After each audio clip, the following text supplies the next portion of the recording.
એશિયાની સૌથી મોટી બનાસ ડેરીની નિયામક મંડળની ચૂંટણી જાહેર કરાઈ। 10 ઓક્ટોબરે થશે ડિરેક્ટર મંડળીની ચૂંટણી। 11મી ઓક્ટોબરે મતગણતરી હાથ ધરાશે।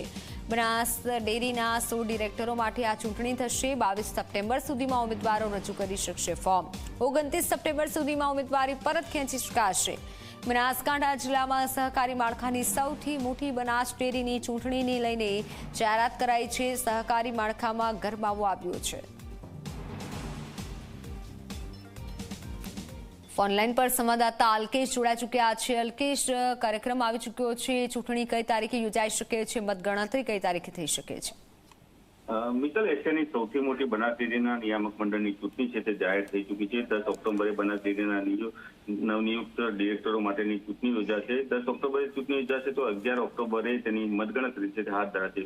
મહત્વની વાત એ છે કે બનાસ ડેરીના 16 ડિરેક્ટરો માટે આ ચૂંટણી યોજાશે। 22 સપ્ટેમ્બર સુધી ઉમેદવારોએ પોતાના ફોર્મ રજૂ કરવાના રહેશે અને 29 સપ્ટેમ્બર સુધી ઉમેદવારી ફોર્મ છે તે પરત ખેંચાશે। જે રીતે એશિયાની સૌથી મોટી બનાસ ડેરીની ચૂંટણી આવી છે તેને લઈને રાજકીય તેમજ જે સહકારી માળખું છે તેના અંદર ગરમાવો આવી ગયો છે। બનાસ જિલ્લામાં સહકારી માળખામાં સૌથી મોટી ગણાતી બનાસ ડેરીની ચૂંટણી જ્યારે યોજાવા જઈ રહી છે તેની જાહેરાત પ્રસિદ્ધ થઈ છે। તેને લઈને અનેક દાવેદારો છે તે ડિરેક્ટરો માટે તૈયાર થયા છે અને ટૂંક જ સમયમાં આ પ્રક્રિયા છે તે પૂર્ણ કરાશે। જી મિત્તલ।